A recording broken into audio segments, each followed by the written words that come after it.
mga kacharot! Welcome to my channel. It's me again, Lens Beauty, ang inyong plantita ng Cavite. At ngayon guys, ang ating vlog ay about sa paparami ng Begonia Trailing, or kung tawagin ay ng iba ay vulcan, or may other term din siya na pangalan, watermelon. So, ayan, ito ay nakasabit to sa aking pine tree ng almost 2 years na siya guys. Ipapakita ko sa inyo. Ito yung ating ipropagate ngayon guys. Itong aking hanging plants na Begonia Trailing or watermelon yung tawag nila dito. Mayroon din isang tawag dito yung vulcan ba yun. So ayan guys. Dala to ng aking mother from Bukidnon. Ayan, meron din akong ano dyan guys, oh. Bird's nest na fern. Then meron pa akong isang fern dyan. Meron pa rin ako isang hanging plants dito guys. Ayan, oh. Hindi ko pa rin siya na ililipat. Sobrang yabong niya na. Padadabingin din natin yan. At ito yung aking pinaka-mother ng Wave of Love. Ayan, ang lalaki ng dahon. Pero ito yung ating i-propagate ngayon guys, or pararamihin. Then iriripat na din natin siya. Kasi sobrang tagal na niyang, ano niya dyan, pat niya. So parang dumami na siya maigi. At kunti na lang yung lupa niya guys, kasi nalalaglag yan siya kapag dinidiligan. Ayan. Tsaka ang haba na rin niya. So yan guys, i-propagate natin yan at iriripat. Ayan, nandito siya ngayon guys. Tchan, tchararan! Ayan, ang haba na niya. Sobrang haba na. Ang gagawin natin dito ngayon ay iriripat natin siya at ituturo ko sa inyo kung paano ang pag-propagate nito or yung pagpaparami. Sobrang dali lang nito paramihin guys. Pero dahil hindi pa ako nakapagparami nito, gagawin natin siya ngayon dahil sobrang haba na rin. So, ayan guys, start na natin yung ating pag-propagate. Mayroon ako ditong soil. Ayan. Tabi muna natin to kasi baka maputol. Haluin lang natin yung soil. Mayroon ako ditong soil na coco peat, vermicast, ano ba to? Pumice, and garden soil and loam soil. Ayan. Hindi mawawala sa akin yung garden soil guys, kasi pag nagtatanim talaga ako ng mga halaman, laging may garden soil. Kasi pag hindi ko nilalagyan na, sabi ko nga sa inyo, sobrang lakas ng hangin dito sa amin. Nauuga yung mga ugat ng halaman ko guys kapag walang garden soil. Hindi humihigpit kasi yung ugat ng mga halaman kapag wala siyang garden soil. So, pero depende naman yan sa inyo guys, kung anong style nyo sa pag-mimix ng lupa.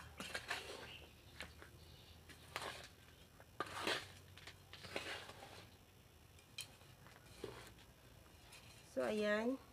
At dito natin siya iriripat guys. Dito sa pot kong white. Kasi wala nang black, so white ang gagamitin natin.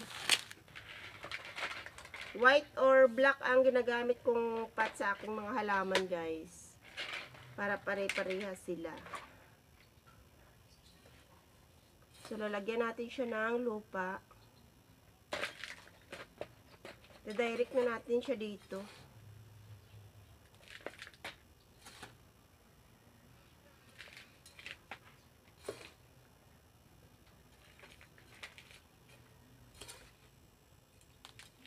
Tatanggalin natin yung lupa nitong ating ano guys.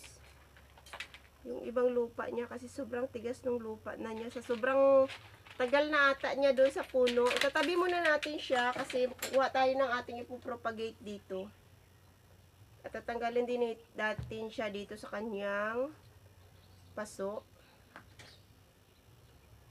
Sa kanyang paso, char. Ayan. Ganito lang kadali ang pag-propagate guys. Kukuha ka lang ng Ito.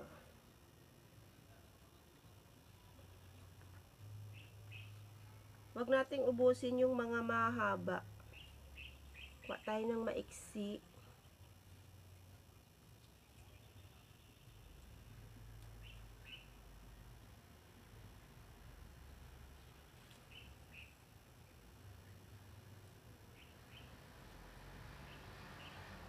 Maganda rin pala yung mga hanging plants kapag mayayabong na guys. Dati parang hindi ko masyadong hilig yung paghahanging, yung mga hanging plant.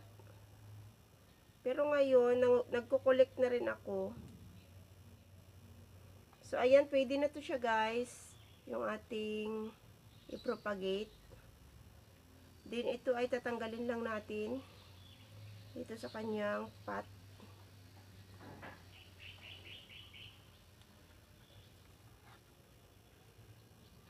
Dandahanin natin kasi mabilis maputol yung sanga nito guys.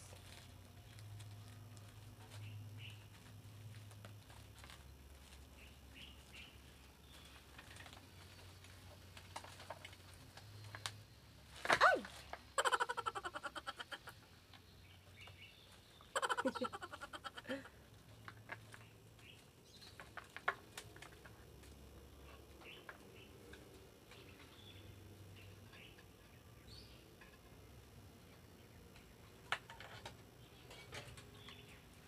So, ayan. Natanggal na natin siya.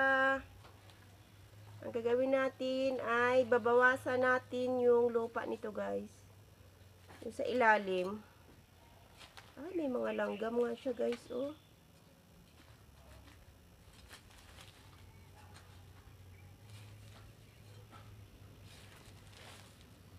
Tabi lang muna natin siya dyan. May mga langgam yung lupa niya. Buti na iripat natin siya guys. Pero ano naman yung langgam niya, kulay itim. Nakasira kaya ito siya ng halaman. Hindi na natin gagalawin yung mga roots niya. Ipapatong lang natin siya dito. Yan. At ayan.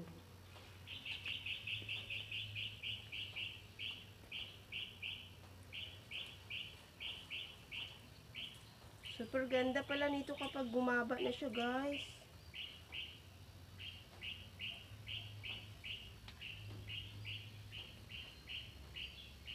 So ayan, ganyan lang siya kabilis. May naputol. Sama na rin natin yan sa ano guys, pag-propagate yung mga naputol na iba.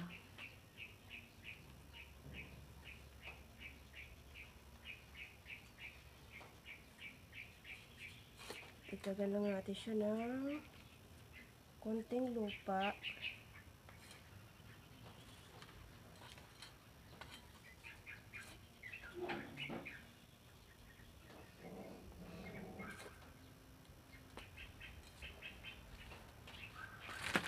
So, ayan na guys. Tapos na yung ating pagre-repat. Nasa bagong pot na siya at ang ganda niya. Ayan siya guys. Ang cute-cute. Ang haba na ng kanyang mga ano, sanga. Ay, sanga ba yan? Yung kanyang mga ano guys, oh, stem. Ayan. Hanging na talaga siya. So, itatabi lang muna natin ito siya guys. Then, start tayo dito sa ating propagation. Start na tayo dito sa ating propagation. Dito natin siya i-propagate. Gamit na to siya na paso pero pwede na to guys. Ililipat naman natin siya sa ibang paso kapag ano na siya, stable na yung kanyang roots.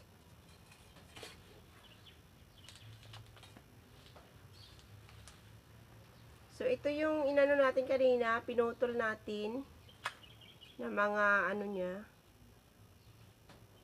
stem. I-ano lang natin siya dito, tusok.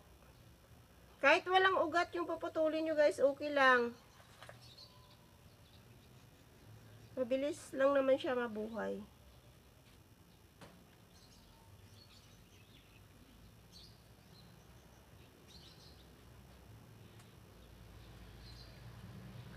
Panghangin din to siya guys. Mayroon to siyang ano, yung ano ba tawag doon?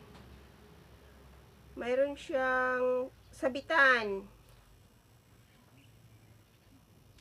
Panghangin din to siya na pots. Kaso maliit siya. At saka parang di matibay masyado yung kanyang sabitan. So, ayan. Kahit ganito kaliit guys, nako. Kahit pinakadulo-dulo niya, mabubuhay na to. Isang piraso nga lang to siya nung dinala ng nanay ko dito, galing Bukidnon. Pero, nabuhay siya guys. Sobrang bilis lang niya padamihin. Tusok-tusok nyo lang siyang ganyan. Ayan. At syempre guys, kapag nag-propagate kayo, after nyo i-propagate, huwag nyo painitan. Kailangan sa shaded area lang siya guys.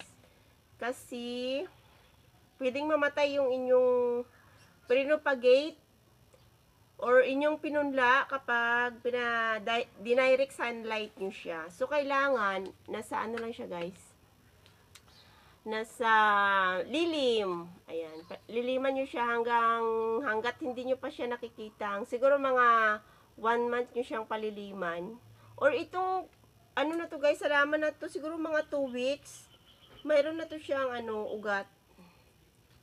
So, ayan. Nakapag-propagate na tayo ng ating begonia na watermelon. Or begonia trailing. Or volcan guys, kung tawagin. Ayan. At sobrang bilis lang niya paramihin. Kailangan lang nito guys ay lagi siyang diligan. Ayaw niyang natutuyuan kasi yung kanyang dahon ay parang kumukulubot siya kapag natuyuan siya ng lupa guys. Kailangan laging moist yung kanyang lupa.